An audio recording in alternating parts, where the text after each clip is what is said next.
Assalamualaikum warahmatullahi wabarakatuh. Perkenalkan, nama saya Sri Nurhaliza Kamelia dengan NIM 90300120024 dengan nomor urut 24 dari kelas Ilmu Ekonomi A. Saya akan menerangkan tentang oligopoli. Hal-hal yang diterangkan yaitu A. Ciri-ciri pasar oligopoli, B. Kurva permintaan oligopoli, C. Pemaksimuman keuntungan dalam perusahaan oligopoli, dan D. Yaitu hambatan-hambatan untuk memasuki pasar oligopoli. Menerangkan tentang sikap seseorang perusahaan di pasar oligopoli adalah lebih rumit daripada menerangkan sikap perusahaan dari pasar-pasar lainnya. Ini disebabkan karena tidak terdapat keseragaman dalam sifat-sifat berbagai industri dalam pasar oligopoli tersebut. Adapun ciri-ciri oligopoli yaitu 1. Menghasilkan barang standar maupun barang berbeda corak. Yang kedua yaitu kekuasaan menentukan harga, ada kalanya lemah dan ada kalanya sangat tangguh. Yang ketiga yaitu pada umumnya perusahaan oligopoli perlu melakukan promosi secara iklan. Baik, yang selanjutnya yaitu B. Kurva permintaan terpatah. Pada gambar kurva permintaan oligopoli, kurva D atau demand 1 menggambarkan permintaan yang dihadapi suatu perusahaan oligopoli apabila misalkan perusahaan-perusahaan lain tidak melakukan perubahan harga, walaupun perusahaan yang pertama melakukan hal itu atau mengubah harga. Sedangkan pada kurva demand 2 atau D2 adalah permintaan yang dihadapi suatu perusahaan oligopoli apabila misalkan perubahan harga yang dilakukannya akan diikuti oleh langkah yang sama oleh perusahaan-perusahaan lain. Seterusnya, misalkan pada permulanya harga yang berlaku di pasar adalah P0, maka jumlah permintaan adalah seperti yang ditunjukkan oleh titik E, yaitu jumlah sebanyak Q0.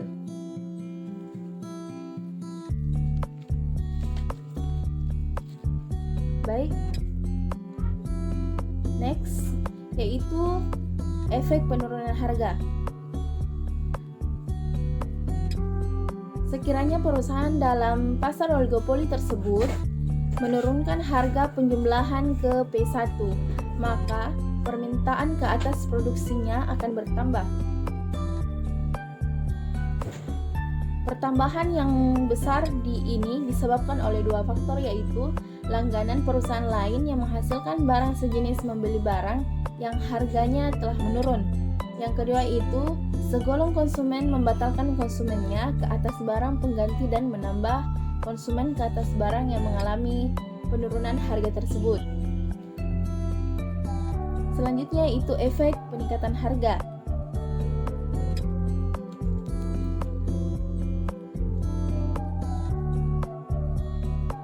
Perhatikan pula sekarang keadaan yang sebaliknya, yaitu perusahaan oligopoli tersebut menaikkan harga ke P3.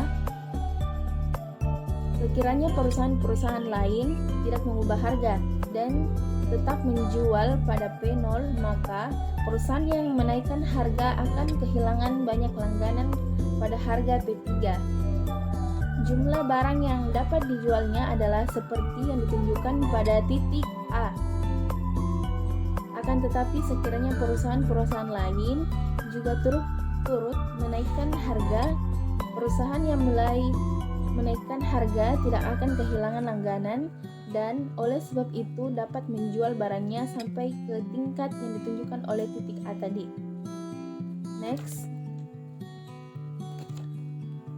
Kurva permintaan terpatah. Kita perhatikan pada gambar kurva dalam oligopoli.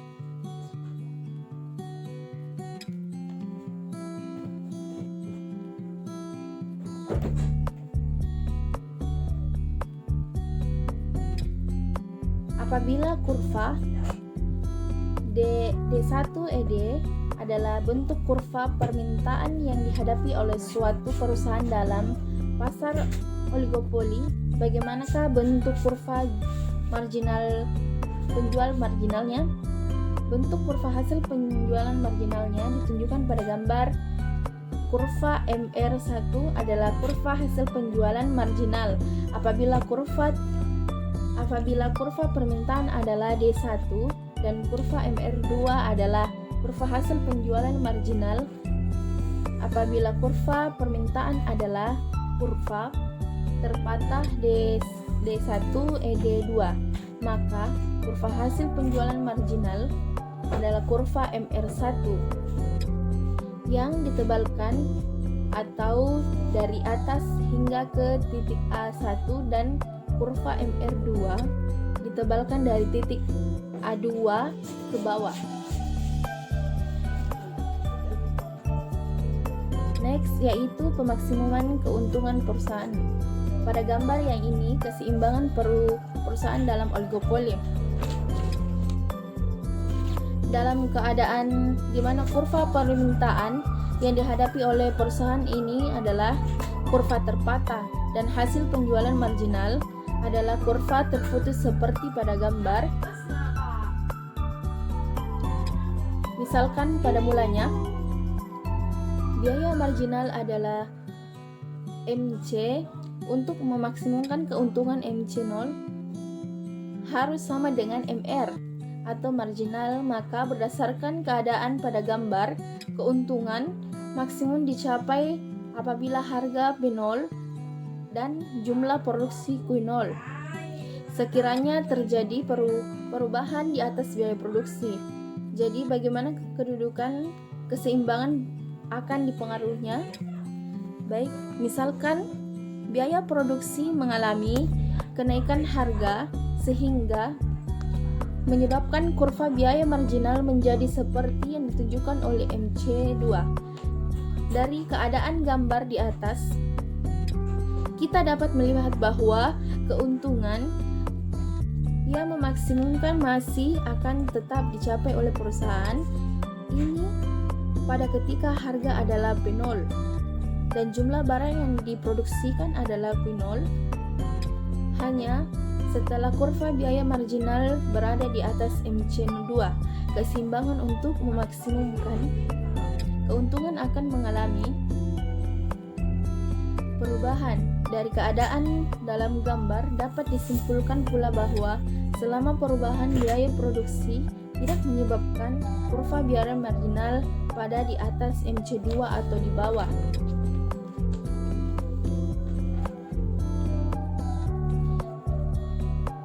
Keseimbangan pemaksimuman keuntungan yang dinyatakan di atas tidak akan mengalami perubahan. Dengan demikian, selama kurva biaya marginal memotong MR di antara titik A1 dan A2, harga dan jumlah produksi perusahaan tidak akan mengalami perubahan.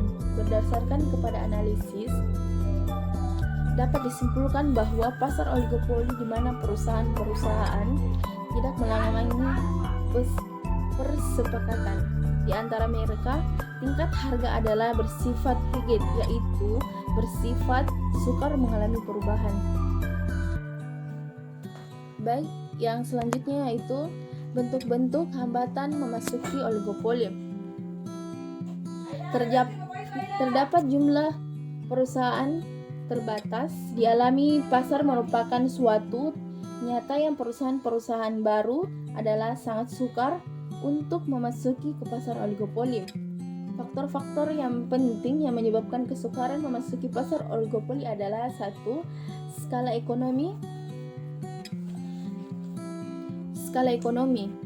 Apa itu skala ekonomi? Skala ekonomi itu biasa dinikmati oleh perusahaan yang terdapat dalam pasar oligopoli, dapat menjadi penghambat yang sangat penting kepada perusahaan baru untuk masuk ke dalam industri. Baik, yang kedua yaitu perbedaan biaya produksi. Perbedaan biaya produksi yang dijelaskan ini adalah biaya produksi per unit yang berbeda sebagai akibat dari tingkat atau jumlah produksi yang berbeda. Yang ketiga yaitu sifat-sifat produksi yang mempunyai keistimewaan yang sukar diimbangi oleh perusahaan baru. Keistimewaan yang dimiliki oleh barang yang diproduksikan oleh perusahaan lama merupakan sumber lain yang dapat menghambat kemasukan perusahaan baru. Keistimewaan ini dapat dibedakan dari beberapa bentuk. Yang pertama yaitu karena barang tersebut sangat terkenal dan masyarakat sudah menaruh kepercayaan dan penghargaan yang tinggi ke atas barang tersebut.